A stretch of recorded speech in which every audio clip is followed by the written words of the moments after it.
vois, avec ces 2 immeubles, t'as que 1 500 € de cash flow max. Mais en fait, même avec ça, tu peux pas t'arrêter de bosser, tu vois. Moi, dans ma tête, mes enfants ne seront jamais une excuse pour quelque chose dans ma vie, tu vois. Je veux qu'ils soient un moteur et pas un frein.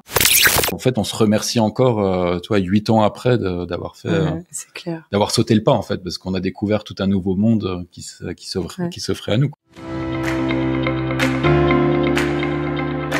Bienvenue sur Les Investisseurs 4.0, le podcast qui explore les stratégies et les méthodes pour développer son patrimoine immobilier quand on a 40 ans, un job à plein temps et une vie de famille trépidante.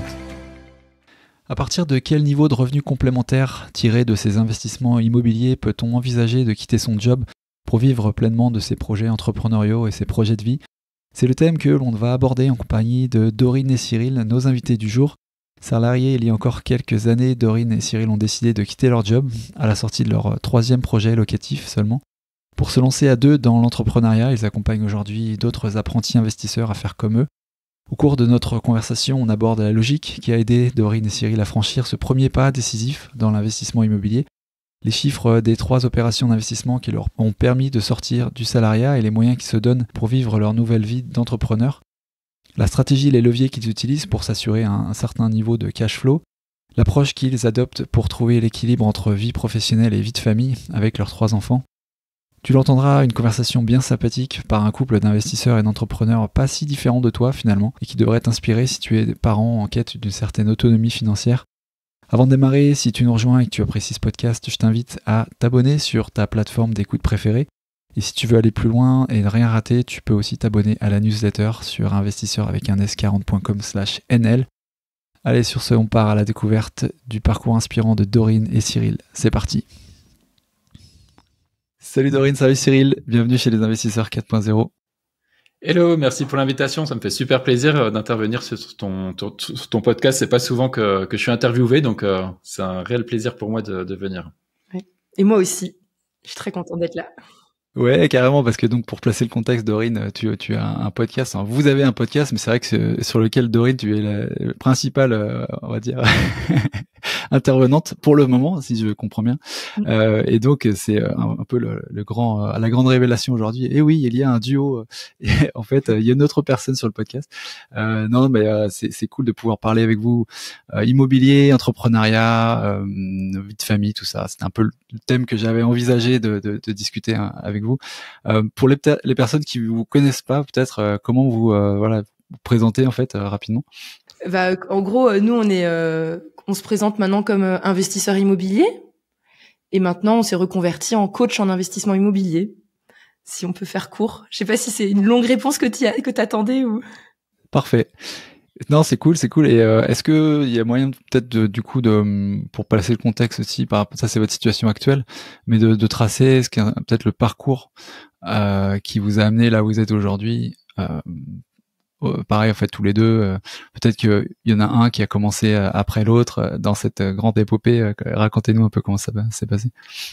Pour raconter un petit peu l'histoire, moi je suis originaire de Franche-Comté, donc j'ai vécu dans une famille d'ouvriers. Ma mère était femme de ménage et en fait avec Dorine on s'est rencontrés en école d'ingénieur en région parisienne, donc ingénieur en informatique et en finance de marché pour ma part. Pour Dorine c'est plutôt dans le monde numérique et des startups. Donc moi grande carrière professionnelle dans le monde bancaire, en tant que consultant pour les banques dans leur programme de transformation aussi bien informatique que organisationnel. Et en parallèle de ça, effectivement, on a investi en immobilier dans la ville natale de Dorine, dans l'Est, à Metz. Et grâce à ces investissements immobiliers, on a pu arrêter de travailler, quitter le monde parisien du métro, boulot, dodo, la rat race, juste avant le Covid, donc en 2020. Timing parfait. Et depuis 2020, du coup, on vit de nos investissements immobiliers. Et depuis 2 ans maintenant, depuis avril 2022, donc on a créé le podcast Les Investisseurs Sereins et on accompagne d'autres personnes à investir comme nous en immobilier et plus précisément même sur des immeubles de rapport, parce que c'est notre, on va dire, marque de fabrique, d'acheter des immeubles, de les rénover et de mettre en location longue durée ces appartements qu'on a rénovés. Ouais, c'est vrai que ça c'est notre truc, c'est notre stratégie, quoi. C'est gros immeubles, location longue durée. Voilà, c'est un résumé en grande ligne principal, quoi. Vous étiez en région parisienne et après vous avez remigré en 2020 sur Metz, c'est ça? Ouais, on était même dans le centre de Paris. On travaillait dans le centre de Paris. Pour moi, c'était hors de question de faire les concessions de transport le matin.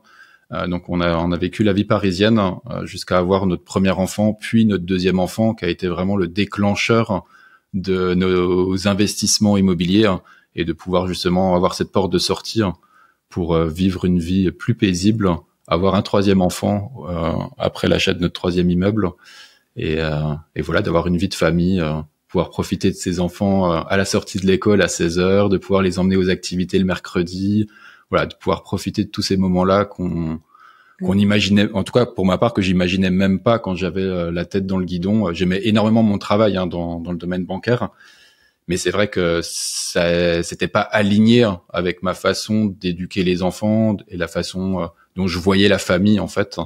Et donc l'investissement immobilier a vraiment été pour nous la porte de sortie. La 2020, c'est quand vous avez suffisamment, vous prenez un peu votre indépendance financière, et on va en reparler peut-être après justement, mais vous avez démarré quand? En 2018, tu me disais, ou un peu plus 2016. Premier 2016, achat donc, décembre 2016. Est-ce qu'on peut faire peut-être le parcours justement de ce qui vous a amené à cette indépendance financière et alors ce mot il est toujours très très utilisé, il est devenu un peu galvaudé et c'est toujours bien de savoir aussi ce qui se cache derrière et comment en fait vous avez construit en fait brique par brique la structure on va dire financière qui vous permet aujourd'hui de pouvoir dire on vit de ça, si c'est le cas, parce que ça peut aussi être le cas que ce soit un complément de revenu aussi derrière qui voilà, mêlé avec les autres activités que vous faites, parce qu'on n'est pas là juste pour imagine qu'à votre âge vous n'êtes pas déjà à la retraite, mais ouais, ça serait pas mal de faire un petit défilé pour que les gens comprennent, parce que c'est vrai que j'ai pas envie que les gens ils pensent que c'est facile d'atteindre ça, que c'est donné à tout le monde, etc. C'est un parcours compliqué. Donc, je vais vous expliquer quand même les caractéristiques de notre profil qui ont fait que ça a été possible et comment ça s'est mis en place.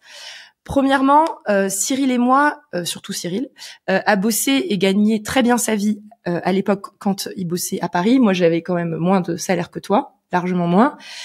Cyril était à son compte, donc il est passé à son compte au bout de 3 ans, même pas 3 ans de CDI. Ouais. Il est passé à son compte. Et il faut savoir un truc aussi faut que je précise. Cyril a négocié des hausses de salaire et de facturation de 10% tous les ans. C'est juste pour que on place bien le contexte, tu vois. On n'était pas à 5 000 € à 2 par mois. On était bien plus que ça. Donc, je préfère le préciser pour pas que les gens ils s'imaginent que en 2 secondes, en 2 temps, 3 mois, c'est facile. Donc, et pendant toute cette phase-là, ça a duré même, je pense, 8 ans, je pense que t'étais à ton compte avant qu'on investisse, ou combien d'années? Un certain temps, peu importe le nombre d'années. Et en fait, on a toujours été en mode, on ne dépense pas plus que ce dont on a strictement besoin.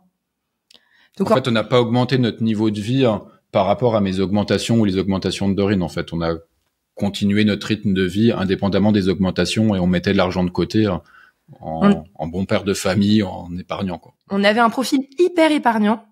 Enfin, surtout toi, parce que moi, j'avais moins des bons salaires. Et en fait, donc, ce qui s'est passé, c'est qu'on a eu le déclic du premier enfant. Cyril approchait la trentaine. Enfin, non, t'avais même 30 ans. 30 ans. Ouais. Et puis, il était en crise internationale de la trentaine.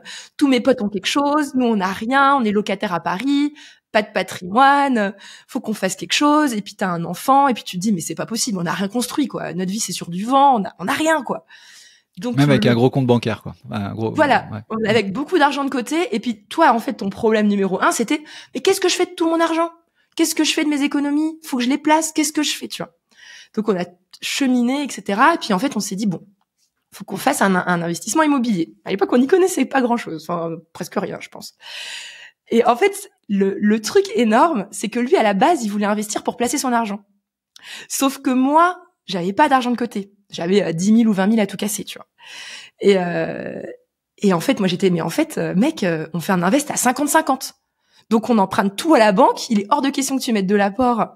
Maintenant, on emprunte tout. Et ça, en fait, tu vois, c'est un hasard parce qu'à l'époque, on n'avait pas compris qu'il fallait emprunter, tu vois. Mais le hasard a fait que on a fait ce premier immeuble. Ça a été un petit cheminement parce que tu vois, on a fait des rendez-vous Pinel, les gens ils le contactaient sur LinkedIn, tu sais les CGP machin, place ça par-ci, place ça par-là. Puis on était là, ouais, mais bon, du coup, voilà. La RP, on était en mode, ouais, mais bon, un 4 pièces dans Paris, bah, c'est quoi la suite de ta vie, quoi? Tu bosses pendant encore 30 ans, 20 ans. Enfin, en fait, on se disait, ça va pas. Et donc, en fait, en petit fil en aiguille, tu vois, ça arrive en fil en aiguille. On s'était juste dit, il faut qu'on fasse les choses bien. Et en fait, la conclusion, ça a été d'acheter un immeuble à Metz. Voilà. Direct un immeuble. Alors, c'est un endroit que vous connaissiez déjà, hein, peut-être Metz. Ouais, c'est là que j'ai fait ma prépa. J'avais fait moi, je suis née à Metz, j'ai grandi à Metz et j'ai fait ma classe préparatoire à Metz. Donc, je connaissais un petit peu, donc on était rassurés. Ouais, puis c'est à 1h20 en TGV de Paris, donc ça se fait quand même relativement bien. Voilà, c'était en gros, voilà. Sincèrement, c'était pas d'une maîtrise totale du marché quand on a fait ça. Hein. C'était, on verra bien. Ça a l'air de un bon petit immeuble à rénover, un peu squatté, donc il y avait de quoi faire de la négociation. C'était mettre dans la pierre l'épargne que vous aviez de côté, et puis mais par contre, au moment de l'achat, vous avez décidé de faire minimum d'apport sur cette Exactement, TP. à cause de moi qui voulais mes 50-50. Ok. Donc là, ouais, c'est ce qui a joué pour le banquier, et voilà. Et c'est l'épargne quand même, ça le rassurait, ça vous a permis de. Puis c'était votre premier invest, donc j'imagine c'était pas trop compliqué à ce moment-là d'emprunter. Quelques chiffres sur cette OP en termes de enveloppe globale, s'il y avait beaucoup de travaux, combien vous. Ouais, bah du coup, immeuble affiché à 320 000, négocié à 273 000, 150 mètres carrés, 150 000 euros de travaux. Donc grosso modo un peu emprunté 430 000 pour 4 appartements et un local commercial, dont un appartement en duplex qu'on a transformé en colocation de 2. Et que dire de plus? 2 000 euros de crédit et 4 000 euros de loyer. 4 000 euros de loyer, quoi. Oh, après c'était en 2016, hein, donc les locations on a commencé en 2018. Et en fait, ce qui est génial, c'est que les loyers ont augmenté. Donc, je pense qu'à l'époque, on était plus à 3005, 3006. Mais tu vois, le temps passe, on a réévalué le local commercial, les loyers ont tout doucement augmenté aussi. On a pris la confiance en termes pour trouver des locataires. Maintenant, on est à 4000, donc il est pas mal, tu vois. C'était un bon premier début et je me demande même si c'était pas un des meilleurs qu'on ait fait, tu vois. Et il y a les problématiques quand même de le foncier va la même valeur que les travaux à financer, et puis suivre un projet à 150 000 de travaux, quoi. Ça vous a pas fait peur? Alors, si, on était méga flippés. Non, mais on était méga flippés. Tu peux pas dire le contraire. Ah non, mais je n'allais pas dire le contraire. Nous, on n'y connaissait absolument rien en travaux. On n'était pas du tout manuel. Mais par contre, moi, ça me faisait pas peur de comprendre la théorie des choses. Donc, de m'intéresser dans quel ordre il faut faire les choses. Et puis, de toute façon, en soi, il y a rien de compliqué, quoi. L'électricité, c'est des câbles électriques qui doivent passer d'un interrupteur à une lumière, à un tableau électrique. Et la plomberie, c'est juste, il faut un diamètre d'un tuyau. Quand tu ouvres ton lavabo, il faut que l'eau s'évacue et que ça parte quelque part, et que tu as un tuyau rouge et un tuyau bleu pour l'eau chaude et l'eau froide. Donc en soi, on s'est dit, il y a rien de compliqué. Il faut juste suivre les choses, et puis ça prendra le temps que ça prendra pour pouvoir faire les travaux. Et puis faut juste qu'on trouve une personne à qui on va pouvoir faire entre guillemets confiance, dans un maître d'œuvre, pour suivre les travaux et me tenir au courant, parce que nous on habite à Paris, et moi je pouvais venir, fallait que je trouve un maître d'œuvre disponible le samedi matin, on va dire un samedi sur 3 ou un samedi sur 2 pour pouvoir faire un petit point de chantier, quoi. Mais c'est sûr qu'on n'a pas été les plus efficaces. Ouais. Et on n'a pas optimisé, on va dire, le planning.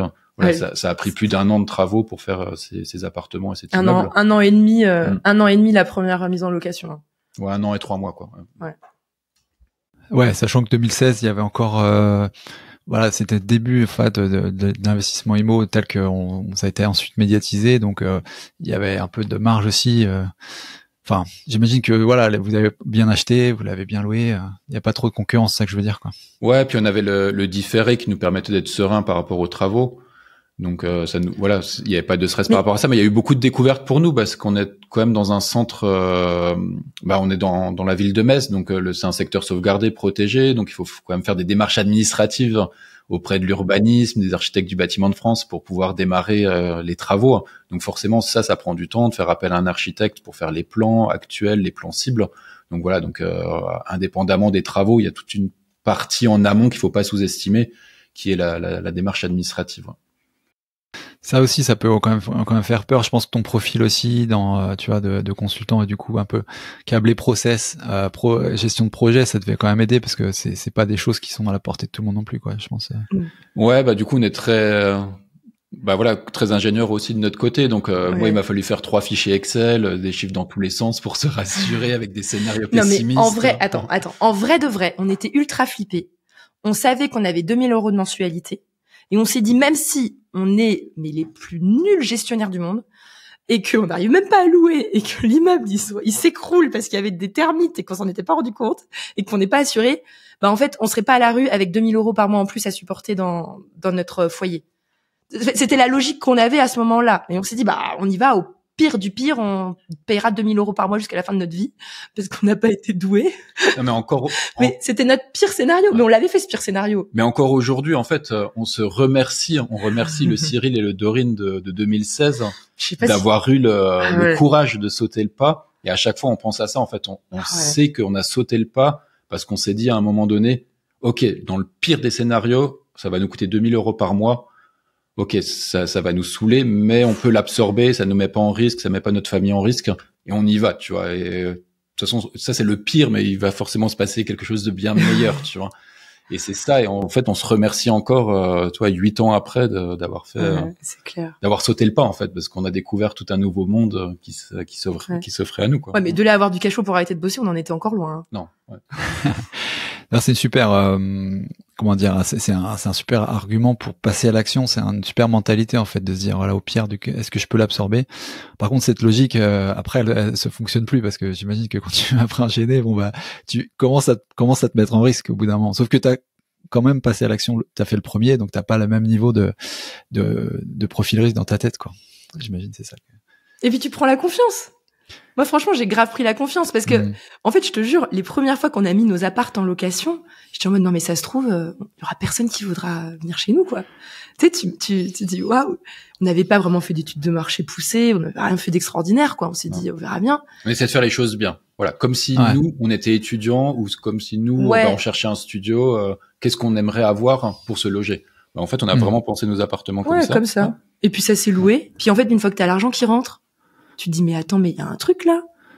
Attends, mais en fait, c'était pas si compliqué, tu vois. Tu sais, t'as des petites étincelles dans le cerveau, et puis bah, je pense que et l'arrivée du deuxième qui nous a littéralement deuxième enfant, pardon, ouais. L'arrivée du deuxième enfant, je précise, qui nous a clairement chamboulé. Je pense, ça nous a ratatiné de fatigue.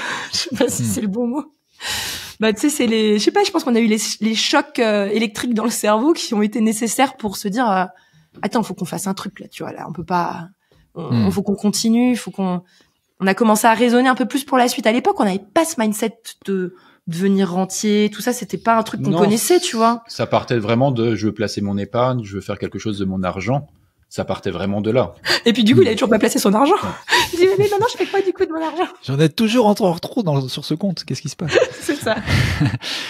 Comment ça s'est articulé ensuite les opérations immeuble 2-3 parce que je crois que vous cherchez le 4e aujourd'hui, donc vous êtes. C'est ça. Comment ça s'est organisé après? Ouais. Bah, immeuble 2, je peux faire en rapide. Vas-y. L'immeuble 2. Parce que c'est surtout toi en fait. Hein. Moi, les recherches, tu veux dire? Ouais, les recherches et puis le déclencheur avec le deuxième enfant, quoi. Ouais, moi c'est vrai parce que tu vois, Cyril était dans un délire où moi j'aime bien mon travail, je gagne bien ma vie, c'est normal, métro boulot, tu sais un peu à la papa. Mais moi je m'épanouissais énormément dans mon travail en fait, j'avais des tu rentrais jusqu'à 19h30 tous les soirs, c'était juste pas viable quoi. Oui, quand j'étais pas en déplacement à l'étranger. Quand j'étais pas en déplacement à l'étranger. Donc en fait lui il trouvait ça sympa parce qu'il allait dans des super hôtels, machin pour ses meetings, je sais pas où, mais moi, en attendant, c'était qui s'occupait des 2 gamins avec rien dans le frigo, qui devait, négocier avec son chef pour partir à 18h pour avoir le droit d'aller les récupérer et puis que tout le monde te regardait déjà mal parce que t'allais récupérer tes enfants. Moi, c'est moi qui ai dit, écoute, gars, c'est pas possible, le modèle là, il est pas viable, tu vois. Toi, t'étais là, mais non, mais si tu veux, t'arrêtes de bosser, moi, je continue de travailler. Je fais, non, c'est pas mon modèle, je veux pas ça. C'est comme ça que ça s'est démarré. Tout à fait. Et après, on s'est dit, bah, attends, on a fait un premier immeuble qui nous rapporte de l'argent tous les mois. Au début, on devait être à 500 € par mois de cash flow, mais c'est sûr que ça faisait pas vivre une famille de 3 enfants qu'on aurait voulu avoir. À l'époque, on savait qu'on voudrait avoir au moins 3 enfants. Donc, on s'est dit, bah, comment on fait? Mais après, on s'est dit, mais on était débutants. il y a moyen de faire mieux, tu vois. Ça se trouve, on peut être un peu meilleur en égo, meilleur en découpage. Voilà. Et du coup, on s'est dit, c'est parti. On rachète. On a racheté un deuxième immeuble. Il y a combien de logements? 6 logements, mais il y a 10 locataires. Parce que là, en fait, on a fait un moins bon achat, je trouve. On a moins bien négocié. Mais on a rattrapé, grâce à deux choses, crédit sur 25 ans. Ça rattrape bien. Et on a mis des colocs dans 2 T2 et 1 T3. On a fait coloc de 3 et 2 colocs de 2. Donc pareil, ça a rattrapé notre renta. Donc ça nous a sauvés et on a refait une opération à peu près à 2005 de mensualité et 5 000 € de loyer, un truc dans le genre. Ouais, c'est ça à peu près. À peu près ça, quoi. Plus de loyer, quoi. Ouais. Ok. Donc à peu près le même profil en termes de rendement cash flow que le premier, quoi. Et toujours pas d'apport. Parce que j'étais en mode, on était paxés, je crois. Donc ça veut dire que moi, j'étais dans mon état d'esprit 50-50, machin. Tu vas pas commencer à te ressortir tes centaines de milliers d'euros là et que moi, je me retrouve avec 20% et ça va me saouler. Donc du coup, j'ai dit, non, on reste là. Et par contre, pour le troisième immeuble, en fait, ça, c'était un peu plus compliqué parce que, tu vois, avec ces deux immeubles, t'as que 1 500 € de cash flow max. Mais en fait, même avec ça, tu peux pas t'arrêter de bosser, tu vois. C'est pas possible. Donc en fait, quand on est arrivé en mode le troisième... Ouais, en termes, juste peut-être pour donner des dates, en fait, on a acheté le deuxième immeuble en août 2018. Attends, 1er décembre 2016, le premier. Ouais. Août 2018, le deuxième. Et fin octobre 2018, donc même pas 3 mois après, je retourne voir les banques en disant, regardez, j'ai un compromis avec un immeuble encore plus gros, avec énormément de travaux. Et fermez les yeux sur le deuxième immeuble, vous venez de le financer, j'ai un différé dessus, j'ai même pas commencé les travaux, et je vais vous me reprêter encore de l'argent et encore une enveloppe un peu plus importante, quoi. Et du coup, c'était mort. Et donc du coup, c'était beaucoup plus compliqué. Autant les 2 premiers immeubles, on n'a pas eu de soucis de discussion par rapport à la banque. Autant là, pour le troisième, on a dû accumuler le nombre de rendez-vous pour enfin obtenir un financement. Le financement n'a pas été optimal dans le sens où j'ai dû enfin sortir mon argent des comptes bancaires pour pouvoir finir, on va dire, compléter l'enveloppe travaux parce il nous manquait une partie et ça, on le savait dès le départ. Mais on était OK avec le fait d'acheter cet immeuble qui était pour nous une réelle porte de sortie. Ah, mais t'as pas raconté comment on l'a trouvé, en fait. Ouais. Ah, je sais pas si ça intéresse Paco. Dis toujours. En fait, en gros, ce qui s'est passé, c'est qu'on voyait bien que nos 2 premiers immeubles, c'était bien, c'était sympa. Mais c'était pas suffisant. Le troisième, on savait que si on voulait arrêter de bosser, parce que là, pour le coup, je commençais vraiment à avoir ras-le-bol de bosser et je commençais à me faire dans ma tête qu'il faut qu'on trouve une solution. En fait, ce qu'on a mis en place, c'est que le troisième immeuble, on a eu une chance de dingue, c'est qu'on a acheté à 1 000 € du mètre, alors que les 2 premiers, on les a achetés à 1 700 € du mètre. C'est juste pour que tu te rendes compte de la bonne affaire, entre guillemets, qu'on a fait sur le troisième immeuble. Yes. Et donc, en fait... Et c'était quoi le levier pour acheter si bas?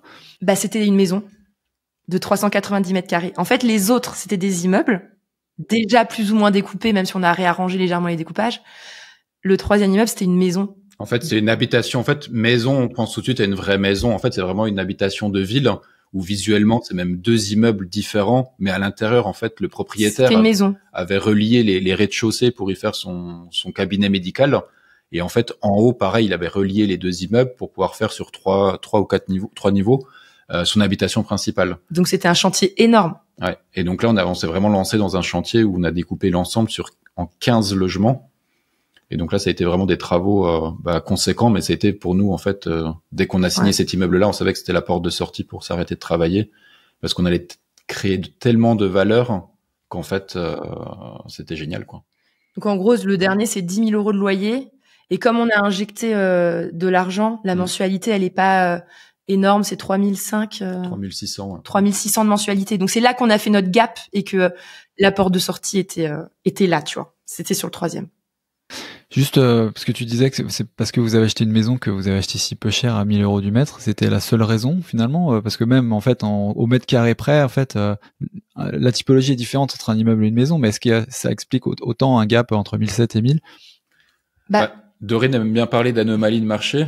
Ouais. En fait, Dorine a vu passer l'annonce en fait avec. En fait, elle a tout de suite compris où est-ce que c'était dans quel secteur. Elle a tout de suite appelé en mode c'est une anomalie de marché. Bien évidemment, quand elle a appelé l'agent immobilier, elle a dit on a déjà une offre. Le truc est sorti le jour même. il me dit ah mais on est sur liste, mettez-moi sur liste d'attente du coup. Et puis tu sais, je savais que c'était mort quoi. Ils étaient déjà 10 dessus. Enfin le truc est sorti, c'était anormalement bas. Après c'était une vieille dame, c'était le gestionnaire qui mettait en vente. Il a dû faire une estimation à l'arrache en mode ça va pas être compliqué à vendre. Il l'a posté, bam il s'est fait harceler. De toute façon la vieille dame elle allait pas contredire le gars sur le prix, tu vois, il lui faisait confiance. En vrai c'était trop bas, tu vois. Et t'étais sur liste d'attente? Ouais. T'as réussi à empocher le truc. Ouais, mais c'est ça en fait le truc. C'est que ça, en fait, ça, tu vois, typiquement ce genre d'affaires, on l'aurait pas eu en premier. Tu vois, c'est le genre d'affaires, il fallait le réseau. Parce que ce qui s'est passé, c'est que le soir, moi, j'étais en mode dépité. J'étais, waouh, il y avait un super immeuble qui est passé, machin, nan. J'ai appelé direct, c'est mort, nan. Et je lui explique un petit peu quand même le truc. Et puis là, je suis en mode dépression, ça me saoule, on va jamais réussir à arrêter de bosser, nan. Et 3 jours plus tard, ou une semaine plus tard, ou 2 semaines plus tard, je sais pas exactement. Même un mois plus tard. Peut-être même un mois plus tard, il y a notre agent IMO qui nous avait vendu les 2 premiers immeubles qui nous appelle. Ah, mais au fait, j'ai un confrère avec qui j'ai déjeuné ce midi. Bah, il a vendu un immeuble, mais il est dégoûté parce que l'acheteur, finalement, a laissé tomber le truc. C'est un immeuble à tel endroit. Je lui ai parlé de vous, comme vous êtes des investisseurs fiables, machin, là. Et là, en fait, Cyril a connecté. Il a dit, waouh. Tu vois, en fait, il a dit à son collègue, bah, laisse tomber, le remets pas sur le marché. Moi, j'ai des gens que je connais. Et en fait, c'est là qu'on est arrivé. Donc, en fait, c'est du off-market quasiment, tu vois. Ouais, et puis des retours de biens sur le marché. En plus, t'es un peu comme le Messi. Tu peux même te permettre de négocier derrière. On n'a pas osé. Franchement, on n'a pas osé. Tellement on était heureux de pouvoir se positionner. On n'a pas osé. On a acheté au prix, tu vois, on n'a pas osé. Franchement, non. On voulait pas faire capoter ça. On savait que c'était déjà tellement peu cher par rapport à notre, qu'on ait dit, faut qu'on fonce. Mais bon, du coup, on parle de chance, mais il y a forcément toujours une part de chance, mais il y a aussi une histoire aussi de travail derrière. C'est que faut savoir que entre ces années-là, en fait, les seules vacances, quand on prenait des vacances, c'était pour soit aller à Metz pour meubler les appartements, soit c'était pour faire énormément de visites. Donc effectivement, on a eu cet immeuble-là. Tu savais que c'était une anomalie de marché parce qu'on avait passé 2 semaines au mois d'août et 2 semaines au mois de juillet pour visiter tous les immeubles possibles qui étaient sur le marché sur Metz et ses environs. Donc, et on mettait aussi un max d'argent de côté. Enfin, on a toujours été dans cette optique en mode. En fait, c'est juste que les gens comprennent bien, parce que moi, je vois pas mal de monde aussi, tu vois, des gens qu'on coach, etc. Tu sais, les gens, tu sais, ils veulent leurs vacances, ils veulent le petit confort, et puis ils veulent se faire plaisir, et puis ils veulent la pergola, puis ils veulent leur résidence principale. Ben en fait, tu peux pas tout avoir, tu vois. À un moment donné, faut choisir dans ton truc, quoi. Dans un court instant, on verra quels sont les trucs et astuces qui marchent le mieux auprès des personnes que Dorine et Cyril accompagnent, comment ils optimisent leur temps avec leurs enfants et les nouveaux projets qu'ils nourrissent maintenant qu'ils sont entrepreneurs à temps plein. À tout de suite. Voilà. Ouais, faut y aller en séquencé, quoi. Il y a un moment dans la vie où tu te mets à fond là-dedans, tu fais que là-dessus, ouais, complètement. Si on regarde un peu les chiffres jusqu'à là, parce que vous dites c'est un peu la porte de sortie, et en gros, combien ça faisait, enfin, combien est-ce que ça représentait, parce que vous êtes en LMNP, vous, je crois, hein, donc. Ouais, et on est passé en loueur meublé professionnel après, ouais. Ça marche. Pour mesurer en fait le degré en fait d'autonomie financière que ces 3 invests vous ont procuré jusqu'alors, juste pour avoir une idée. Ouais. Donc aujourd'hui, la somme des 3 immeubles, on est à 20 000 euros de loyer par mois pour 8 000 euros de mensualité.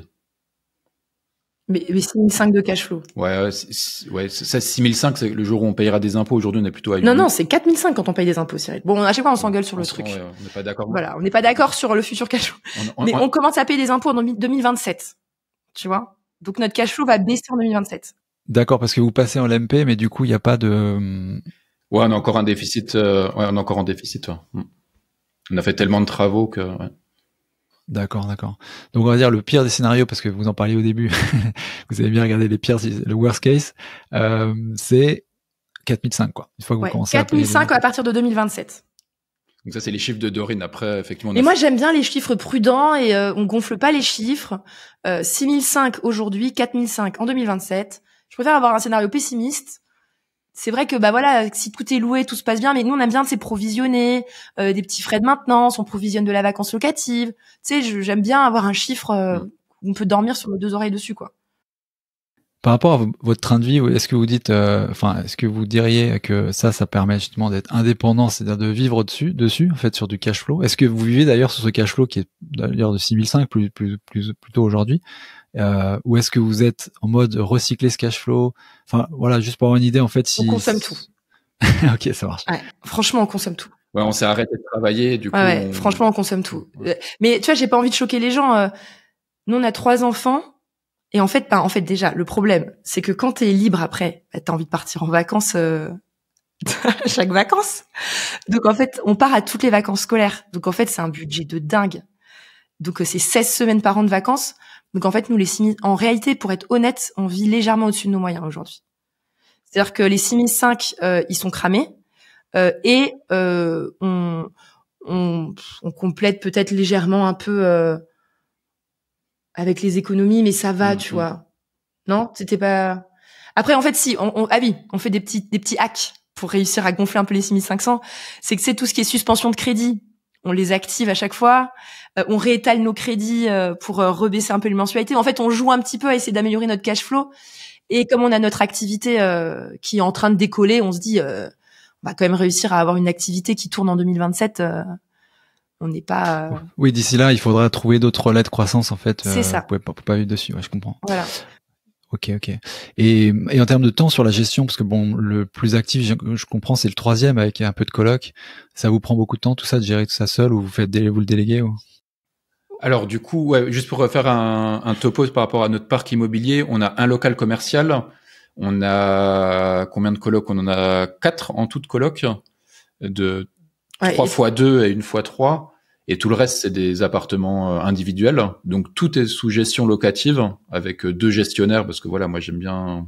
En fait, on a pris 2 gestionnaires différents pour se baquer, J'ai travaillé en banque, donc la règle numéro 1, c'est la diversification. Donc, voilà, ouais, c'est clair. On a 2 gestionnaires. S'il y en a un qui fait défaut, l'autre, il pourra compléter. Et on a juste gardé 3 colocs en direct qu'on gère nous. Et encore, on gère... pas grand chose parce que c'est une gestionnaire qui fait les entrées des lieux et les états des lieux de sortie. On les a juste en direct, on va dire, si jamais il y a un souci dans l'année, quoi. Mais sinon, ça nous prend quoi? Ça nous prend 1 heure par mois, peut-être, de valider des dossiers quand il y a un départ et puis une nouvelle arrivée et puis de temps en temps d'aller voir l'adoucisseur d'eau parce que ça me fait plaisir d'aller voir l'immeuble. Ouais, mais Cyril a du mal à lâcher prise sur ces immeubles. Il veut y aller pour voir, machin. Donc j'y passe de temps en temps, quoi, voilà. Ouais. Vous êtes depuis donc lancé après ce dernier immeuble, ce 3e immeuble, dans aussi l'entrepreneuriat du coup en accompagnement. Ça s'est lancé dès 2018 ou non 2020 plutôt, Non. Ah non, mais nous laisse tomber. Nous Instagram, je savais même pas ce que c'était. Nous on part de loin. Hein. Non, ce qui s'est passé, c'est qu'effectivement on a acheté le 3e immeuble donc en mars 2019. Ouais. Dorine s'est arrêtée quasiment dans la foulée. Hein. Une fois qu'on avait signé chez le notaire, pour elle, c'était bon, la porte de sortie, on peut s'arrêter de travailler, tout va bien. Moi, j'étais juste là pour dire, attends, il faut juste qu'on fasse des démarches administratives pour avoir les autorisations de faire les travaux. Et après, il y a quand même 15 appartements à créer, donc ça va pas se faire en 2-3 mois, quoi, tu vois. Et puis le budget travaux, il était énormissime. Donc en fait, rien que pour ça, t'étais stressé parce que tu sais pas le dépassement sur combien tu vas retomber à la fin de tes travaux. Donc Cyril ne se sentait pas d'arrêter de bosser. Enfin, t'avais du mal. Enfin, si t'avais arrêté de bosser avant. Mais t'étais vraiment en mode je suis pas serein tant que tous les travaux sont pas finis et que tout n'est pas loué, tu vois. Parce que tu sais, t'as toujours les petites mauvaises surprises, machin, là ça dépasse. Donc moi je suis arrivé à la fin d'un cycle au niveau de mon travail en février 2020 et c'est à partir de ce moment-là que moi je me suis arrêté. Et là il y a eu le Covid qui est arrivé, on est venu s'installer à Metz et en fait ça m'arrangeait parce que comme ça je pouvais faire le suivi des travaux de ce 3e immeuble. Et après on a mis en location été 2021 parce qu'on est quand même un petit peu long pour faire les... Ouais, on est un peu lent en travaux. Les travaux. On est perfectionniste en plus, on veut que tout soit nickel. C'est un peu... Ouais, puis il y a eu des grosses discussions avec l'urbanisme et les architectes du bâtiment de France parce que, voilà, une alimentation électrique pour alimenter une maison et un cabinet médical, c'est pas le même diamètre et la même puissance que pour alimenter 15 appartements individuels. Donc voilà, il va falloir ouvrir la voirie, le trottoir... retirer un nouveau câble électrique, faire une colonne électrique, faire un coffret électrique sur un bâtiment Oui, bon, ça, il t'endort secteur protégé, oui, voilà. Non, mais voilà, c'est bon. Tout ça pour dire qu'il y avait des Tu pars dans la discussions, technique. voilà. Non, mais ça, c'est le quotidien, tu vois, en marchand de biens, c'est le quotidien du truc pour de la division. C'est vrai que pour du locatif, c'est plus rare, quoi. En général, d'entreprendre ce genre d'opération de division, c'est plus pour, voilà, les marchands. Donc, ouais, bravo pour ça. Et au totalité, donc tout s'est quand même passé comme prévu, dans le sens où vous aviez eu l'autorisation de faire cette division en le nombre de lots que vous aviez défini au démarrage, et tout inclus, ça a duré combien de temps, en fait, ce projet-là? Wow. On l'a signé en mars 2019. Et donc première mise en location septembre 2021. Yes, 2 ans. C'est un gros truc, hein. Deux ans et demi. Ouais, ok. Non, c'est bien d'avoir ça aussi en tête pour les gens qui se disent facile, je vais faire une division de maison. Non. Ouais. Ouais, on avait d'ailleurs reçu, je sais pas si vous connaissez Christelle Félix qui fait ça et qui fait de l'accompagnement là-dessus. J'en ai entendu parler. Ouais, ok. Mais ouais, non, c'est compliqué. Donc ouais, bah bravo pour ça. Et du coup, l'envie de l'entrepreneuriat, elle est venue aussi derrière en disant bon bah maintenant on a de l'expertise, on va pouvoir le communiquer auprès de gens, ou on veut coacher, ou c'est quoi en fait? En fait, au départ, franchement, pour être honnête, moi j'en pouvais tellement plus du boulot que j'étais juste en mode je ne fais plus rien. Je me mets dans ma caverne, pardon, et je ne parle plus à personne, et laissez-moi dormir et faire une sieste quand j'ai envie de faire une sieste. Tu vois, j'en étais à ce stade-là. Toi, t'étais plus en mode, ouais, mais on va s'ennuyer, qu'est-ce qu'on va faire? Moi, j'étais plus, on a eu notre 3e enfant, du coup, en 2021. On profite bien. La première fois, j'ai gardé mon enfant plus de 3 mois après la naissance, donc c'était une découverte aussi pour moi. C'était vraiment en mode cool. Mais l'ennui est revenu tout doucement. Tu vois, ça a mis quand même 1 an et demi à se réinstaller, tu vois, de me dire comme si tu recharges tes batteries après ces 5 années de dingue que t'as passé c'était quand même des années de dingue. Enfin, les gens, je sais pas s'ils se rendent compte, tu vois, c'est des grosses années bien chargées. Il y a le moment où juste t'as envie d'avoir la paix. Et puis, une fois que t'as la paix, tu veux te lancer. Et du coup, en fait, on s'est dit, qu'est-ce qu'on sait faire? Si on veut se lancer en entrepreneuriat, tu sais, on va pas ouvrir un restaurant, tu vois. S'il y a bien un truc qu'on sait faire, c'est investir en immobilier. Donc, pas faire. Enfin, donc en fait, ça nous paraissait logique qu'on allait se lancer là-dedans, quoi. Ça marche. Donc de l'accompagnement pour des gens qui n'ont jamais investi en immobilier et qui veulent se lancer, c'est ça l'idée? Ouais. Je t'avoue qu'en vrai, on savait pas trop, hein. En fait, ce qu'on s'est rendu compte, c'est que on savait pas vraiment. Dès qu'on parlait d'immobilier, en fait, tout le monde a son avis, en fait, ça intéresse, il y a des étoiles dans les yeux de chaque personne quand on parle d'immobilier, d'investissement immobilier. Et en fait, on s'est rendu compte que, on aimait en parler, on aimait passer du temps sur ce sujet-là. Et on s'est dit, en fait, il y a tellement de choses à apporter sur ce secteur qu'on en est arrivé à faire ce podcast, à partager tout simplement notre expérience, d'essayer de donner des conseils, des tips.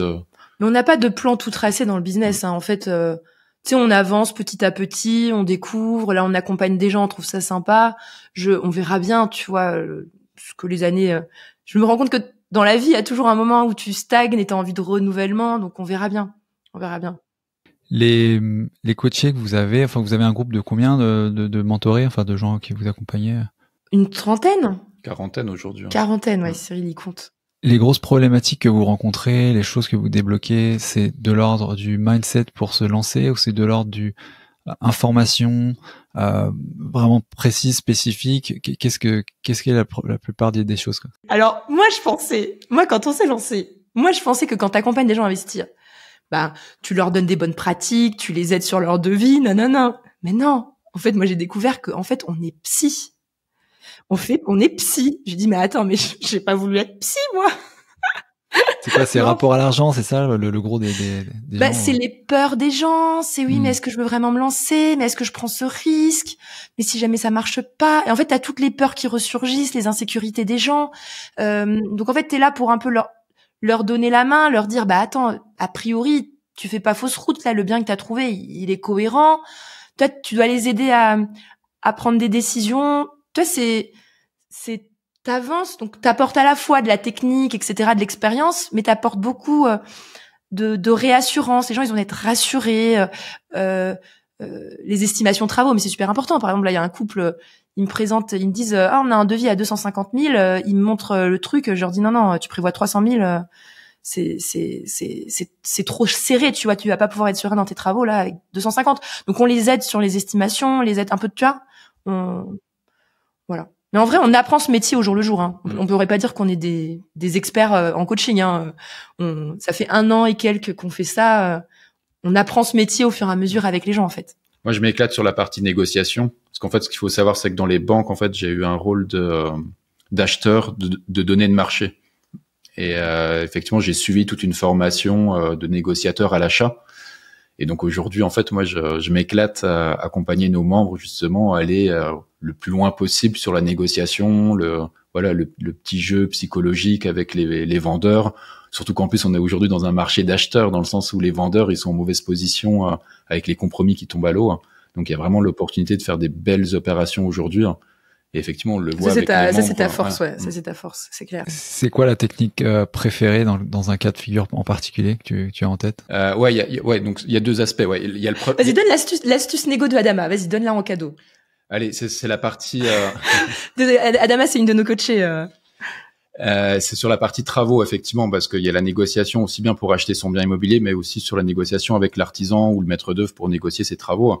Et effectivement, la partie où j'ai donné pour elle, c'était, elle a reçu un premier devis avec un montant qui était plutôt cohérent et qui était à peine plus que son budget qu'on s'était fixé. C'était 42 000 euros. Ouais. Et du coup, je suis allé la voir, je lui ai dit, bah voilà, en fait, ce que tu fais, c'est tu l'as pas vu, tu l'as eu au téléphone, je sais plus comment, en visio. Tu dis, bah ok, tu prends rendez-vous avec l'artisan en physique, tu redescends avec lui le devis, tu vois avec lui où est-ce qu'il peut faire des efforts, et à la fin, en fait, tu lui dis, bah ok, moi là, je suis prêt à te serrer la main, et je te dis go, je signe ton devis, et tu démarres dès que tu peux démarrer, mais on close le deal. Par contre, tu me fais un prix bien plus bas, tu vois, genre je sais plus combien elle l'a eu. Elle l'a eu à 32 000 au 32 000, ouais.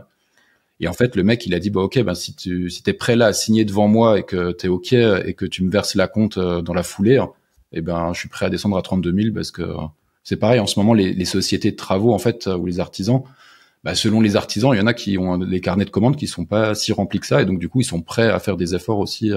L'astuce psychologique, en fait, le hack psychologique, c'est que le gars en face, il te voit avec ton stylo, tu vois. C'est ça ton astuce. C'est de dire, c'est que t'as le stylo là, je te signe là maintenant là je signe là, tu vois. Mais par contre, tu fais ton dernier effort et du coup ça marche, ça a bien marché quoi. Parce que dans la négociation, toujours se mettre à la place de l'autre. L'autre en fait, c'est quoi ? En fait, il se déplace d'immeuble en immeuble ou de maison en maison pour faire des devis, il perd du temps, le temps de transport, le temps de discuter avec les gens, le temps de faire les devis, les allers-retours, les machins, puis en fait, le ratio de combien de devis il signe par rapport aux devis qu'il produit, il est pas toujours très bon. Et donc là, quand il a une personne en face de lui qui dit ok, moi je suis prêt à signer, et du coup il se dit ok, là au moins je sais, hop, je fais l'effort, au moins je sais que je démarre la semaine prochaine ou dans 2 semaines ou dans 3 semaines, et puis au moins je lock mon carnet de commandes. Petite astuce. Sur un négo avec un acheteur ou une négo avec un banquier, est-ce qu'il y a des trucs aussi? Alors par rapport aux vendeurs, encore une fois, on utilise un peu la position qu'on a aujourd'hui sur le marché. En fait, déjà, la première chose, c'est qu'on est des investisseurs. Toi, il n'y a pas d'affect. Si c'est pas cet immeuble-là, c'en est un autre. Et en fait, on va se détacher. Et ça, on va vraiment le montrer à l'agent immobilier ou au vendeur.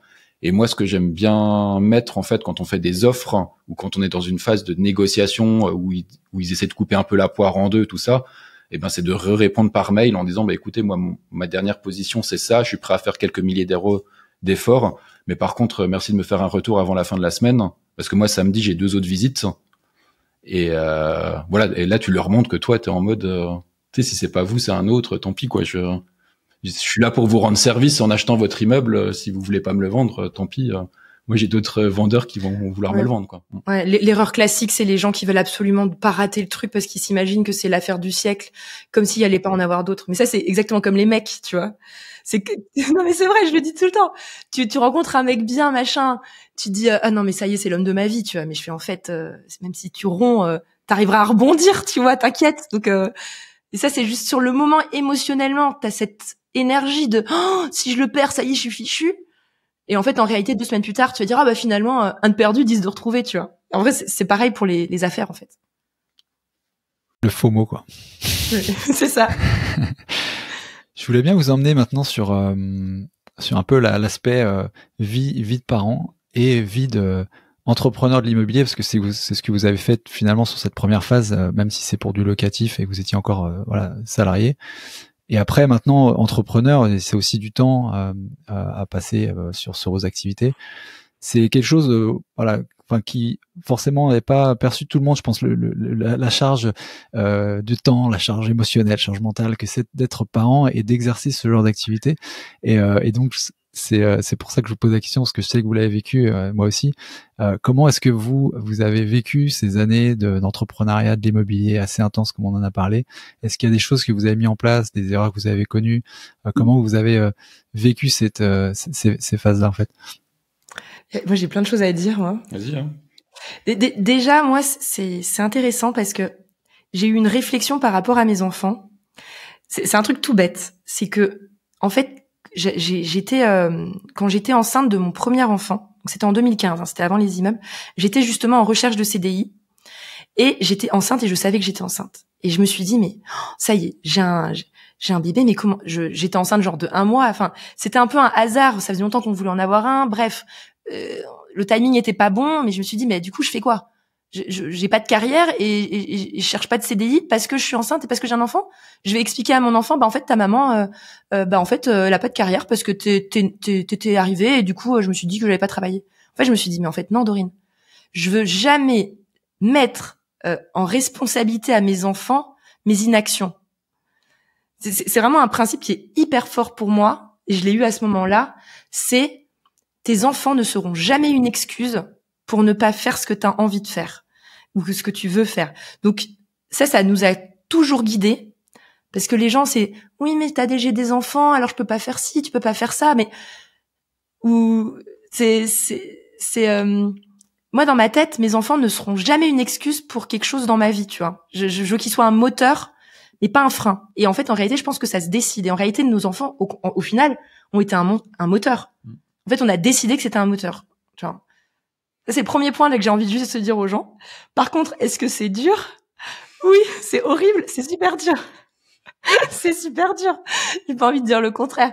Tu vois, en immobilier, en fait, je sais pas, tu sais, il y avait le côté on serre les dents. Tu vois, il y a un côté, vas-y, on serre les dents, on a bientôt fini. Et en fait, le truc horrible, c'est que, en fait, c'est tout le temps comme ça. C'est oui, non, mais t'inquiète. Quand ça se sera fini, ça ira mieux. Quand ça se sera fini, ça ira mieux.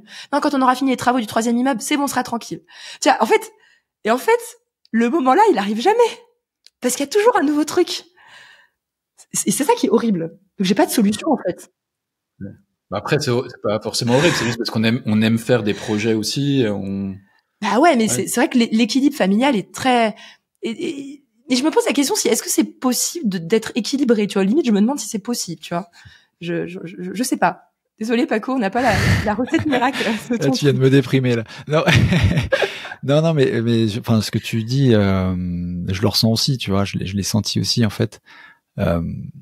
Et je trouve que c'est aussi quelque chose qui est vraiment, c'est pour ça que j'en parle avec vous, parce que je sais que vous l'avez vécu, qui est assez sous-estimé par les gens aussi, et même par moi avant que j'ai des enfants. C'est cette idée que, effectivement, la vie est complètement chamboulée et pas de manière temporaire ou, tu vois, provisoire, mais c'est quelque chose qui va t'accompagner tout le temps dans ta vie. Et donc, il faut construire plutôt autour que de se dire, c'est un truc que je mets de côté ou que, voilà, le temps que je construise, là, le truc est à côté. Après, ça sera réglé. En fait, c'est pas la bonne approche et puis ça fonctionne pas comme ça. Mais c'est vrai qu'il y a cette sensation de charge un peu lourde et de difficulté qui fait qu'on se dit, est-ce qu'on y arrivera, en fait? C'est plutôt dans cet esprit-là que je me dis, tu vois, vous êtes un peu l'exemple que ça fonctionne, mais il y a vraiment voilà, une charge vraiment en plus par rapport aux gens qui n'ont pas d'enfants. C'est un peu ça que je veux dire. Ouais. Mais c'est clair, mais laisse tomber le nombre de fois qu'on s'est dit, mais qu'est-ce qu'on fichait quand on n'avait pas d'enfants, quoi. On avait des années pour investir, on n'a rien foutu, et là, on en a un, et ça y est, on s'y met, quoi. Tu sais, pourquoi t'as attendu ce moment-là? Ben, en fait, voilà, des fois, voilà. Comment t'as géré toi ça, Cyril, du coup, de ton côté? C'est vrai que le fait d'avoir un enfant, ça nous a beaucoup plus rapprochés et liés. Et là, on s'est dit, effectivement, en fait, tu penses plus aussi à la transmission. Toi, c'est bizarre, hein, tu viens d'avoir un enfant, mais tu penses aussi à la transmission. Et tu as aussi envie de préparer un environnement dans lequel tu seras serein. Et aussi, le jour où tu t'es amené à disparaître, du coup... toi, que ta famille se sente à l'aise et qu'il n'y a pas des problématiques financières et qu'ils puissent gérer le fait que je sois pas là, par exemple. Mais après, effectivement, je rejoins tout à fait Dorine que nous, on a eu un vrai tunnel où moi, j'avais des gros horaires, j'étais en déplacement. Le samedi, je faisais les allers-retours à Metz pour suivre les chantiers. Dorine s'occupait des enfants. C'était la course le soir pour leur donner à manger, le bain et tout ça. Mais au moins, on savait que c'était un tunnel avec la lumière au bout en se disant, ok, avec le 3e immeuble, on a la porte de sortie. On en a bien profité en 2021 avec la naissance de notre 3e enfant et du coup de pas avoir de contraintes horaires à ce moment-là.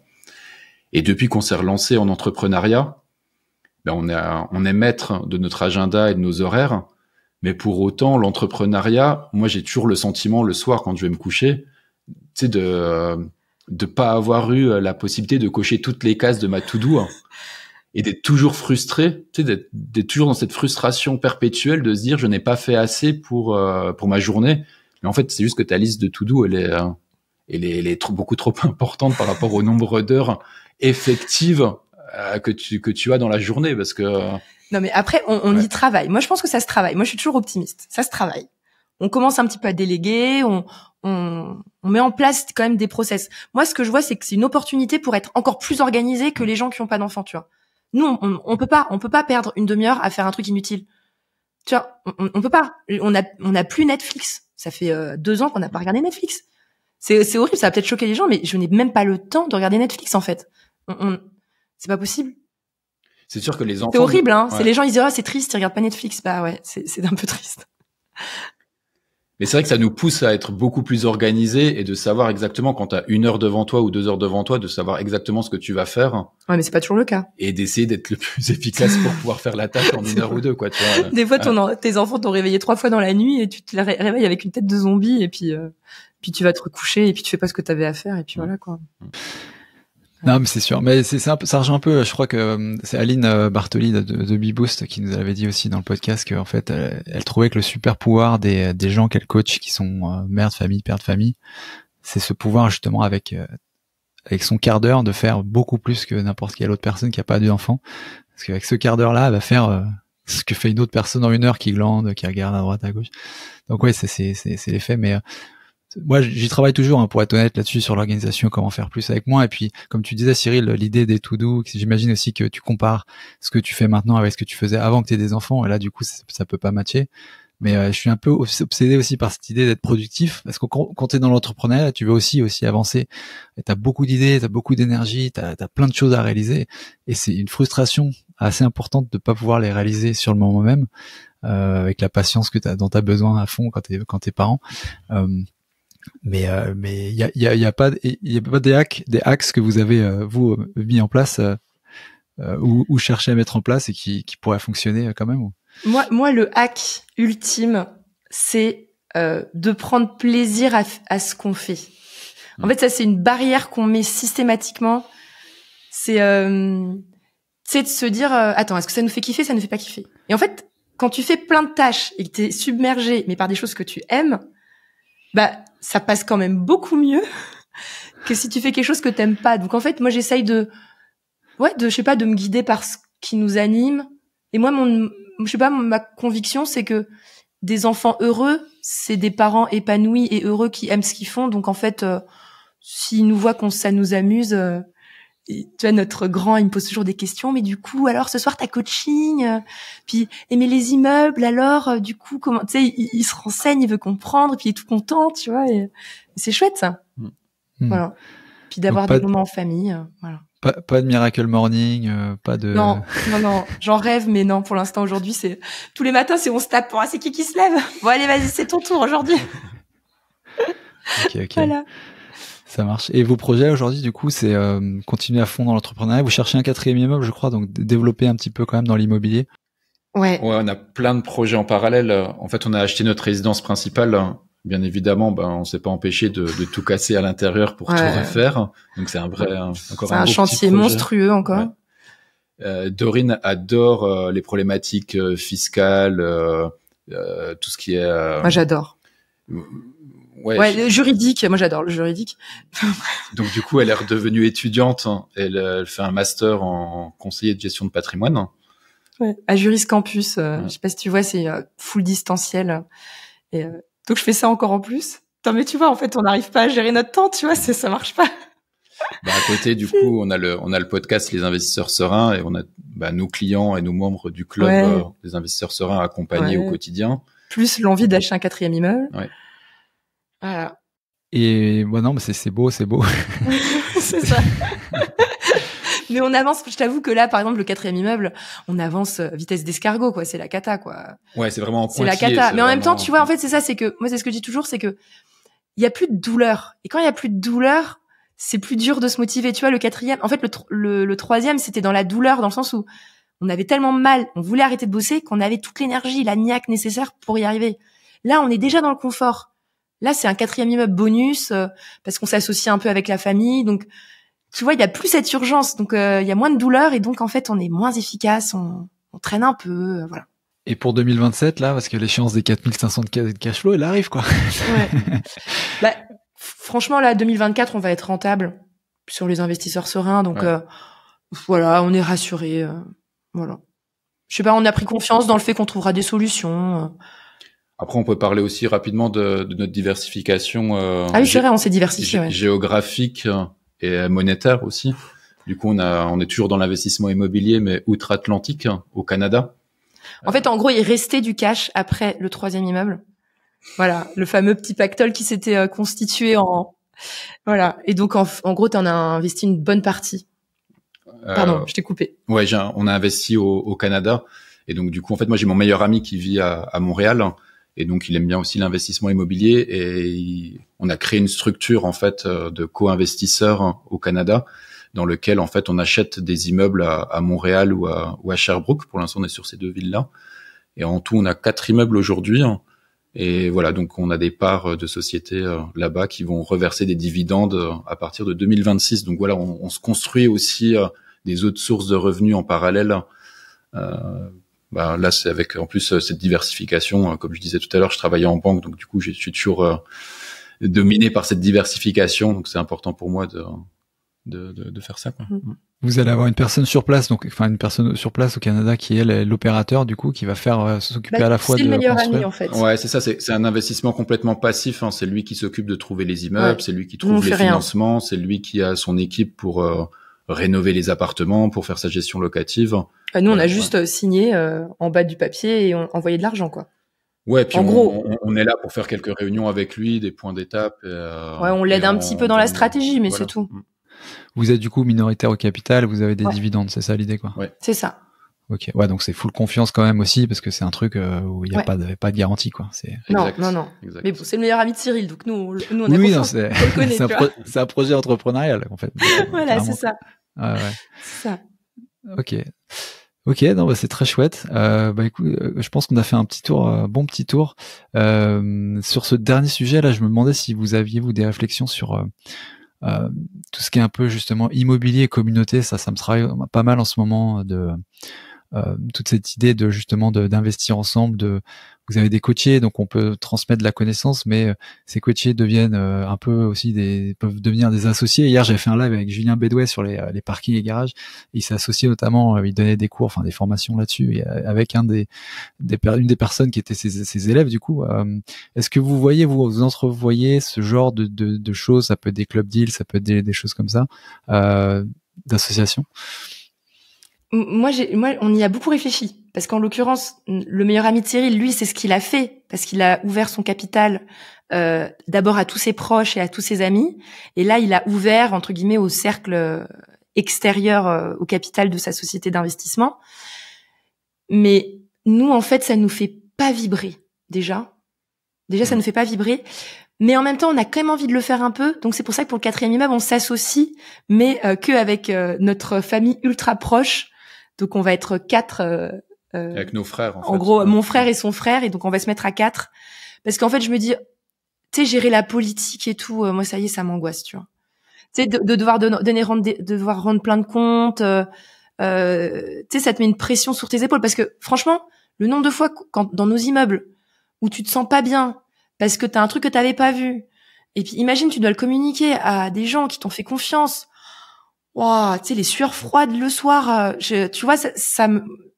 je sais pas. Ouais. Tu vois, nous, ça, pour tout ça, pour avoir quoi? 10%, 20% de participation pour un. Je trouve que ma tranquillité vaut plus cher que ça, tu vois. Ouais, c'est pas le modèle sur lequel voilà, on est aujourd'hui, je sais pas, voilà, je sais pas. On est mitigé. On attend de voir ce 4e immeuble avec nos frères, voir comment ça se passe. De toute façon, ça va nous vacciner. Et puis, si vraiment c'est génial, peut-être qu'on se dira, pourquoi pas, on pourrait faire un truc un peu plus gros, faire un petit crowdfunding, un machin, nanan. Par contre, on a investi chez Jérémy Nabé, là, dans son château. Yes, vous y êtes allé alors déjà ou? Ouais. Non, on n'est pas allé dans son château. Non, pas dans son château, ouais. mais on a investi, ouais. Ouais, bah il y a des événements prochainement. Enfin, il y a aussi un horizon assez lointain aussi, mais c'est prévu ça normalement. Ouais. Je crois qu'en fait, je préfère être participante, tu vois, et laisser l'organisateur organiser et gérer, tu vois. Ouais, non, mais ça peut être ça aussi, hein, l'association. C'est toi, tu t'apportes du cash de façon contrôlée, voilà, en mode diversification sur des projets un peu déjà où il y a un peu plus d'humains aussi. C'est un peu le cas avec son projet à Jérémy, tu vois. C'est pas juste pour l'opération financière. J'imagine que vous faites ça. C'est aussi pour le projet humain, le projet sympa et tout qu'il y a derrière. Donc bon, le salue d'ailleurs. On s'était rencontré à un de ces événements il y a quelques temps à Paris. C'est cool. Est-ce qu'il y a, pour conclure, des ressources que vous aimeriez bien transmettre aux gens qui nous écoutent, peut-être qui pourraient dont ils pourraient bénéficier? En petit contenu gratuit qui est sympa qu'on a, parce que ça me fait penser, comme on a parlé de négociation. Enfin, la ressource moi que je leur aurais proposé, c'est le modèle de rédaction pour une offre d'achat par écrit, pour bien négocier son bien IMO s'ils veulent le télécharger. C'est sur les-investisseurs-serein.fr/offre. Oui. Je crois que c'est ça. S'ils veulent, c'est un petit contenu gratuit qu'on donne et c'est sympa parce que on montre vraiment la structure de comment rédiger de façon maligne et intelligente une offre. Parce qu'en fait, les gens, ils sont trop marrants, hein. Les gens, ils sont persuadés que t'envoies un mail avec une offre, y a pas besoin de se prendre la tête. Mais en fait, non. En fait, c'est un mail que tu dois structurer et réfléchir. Tu vois, tu mets pas des paragraphes par hasard, tu vois, à l'intérieur. Enfin bon, bref, voilà. Donc ça, c'est le petit cadeau qu'on peut faire. Voilà. Et des choses que vous aimez consommer en termes de médias, livres. Alors, en fait, moi, je t'avoue qu'en IMO, on consomme pas beaucoup de choses. Parce que en fait, je sais pas. Non mais en fait, je consomme beaucoup plus de podcasts entrepreneuriat. Ouais. Parce que pour le coup, c'est notre problématique actuelle, alors qu'en IMO. Je sais pas, comme on en parle toute la journée, tu vois, Ouais, t'en as un peu marre à la fin. Ouais. Tu vois, moi aussi, j'interviewe des gens, etc. Tu vois, quand j'ai un temps libre, je réécoute pas encore une interview, tu vois. C'est clair. C'est ça aussi quand t'es podcasteur, c'est que en fait, t'as tellement d'accès justement à de l'info, on va dire organique, que tu veux pas trop chercher ailleurs. Et dans l'entrepreneuriat, c'est quoi ce que tu t'écoutes dans les podcasts? Aline de The Bee Boost. On est une grande fan, enfin on est des grands fans, on aime beaucoup. J'aime bien Geneviève Gauvin aussi, du podcast Effronté, super intéressant. Non, Safia Gourari. Enfin moi j'écoute des podcasts plutôt féminins. Toi t'es pas un podcasteur, toi, un écouteur de podcasts. Hein. Non, moi je consomme très peu de médias et je suis pas du tout lecteur, donc. Quand je vais consommer quelque chose, c'est vraiment sur un sujet très spécifique, pointu, et là je fais une recherche tout simplement sur Google et puis voilà, je tombe sur les personnes. Oui. Moi, je suis plus consommatrice de podcasts. Ouais. Comment adapter un réseau électrique pour un local commercial, quoi. L'habitation. Voilà, ça va être ce genre de choses. Hein. Ouais. Mais après, c'est la force de notre couple, c'est qu'on est différents en fait, on est hyper différents. Tu sais, moi, je vais vachement plus réfléchir à plein d'idées, nanana, et Cyril, toi, t'es toujours pied sur terre. Non mais ok, maintenant on met en place. Donc en fait on se complète, tu vois. Eh ben c'est cool. Merci beaucoup pour ce petit partage bien sympathique, Cyril, Dorine. Où est-ce que les gens peuvent vous rejoindre du coup s'ils veulent poursuivre la conversation avec vous? Il y a le podcast, c'est là qu'on est le plus assidu. Mais après il y a la partie Instagram.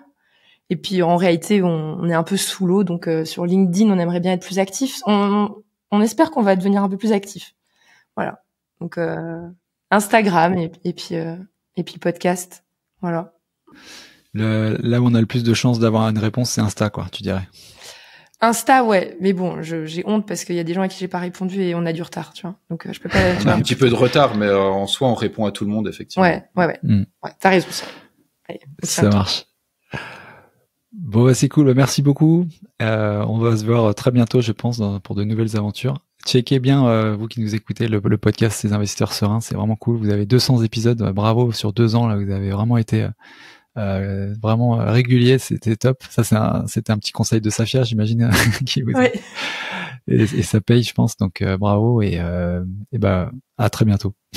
Merci Paco. Merci Paco. À bientôt. À plus. Ciao, ciao.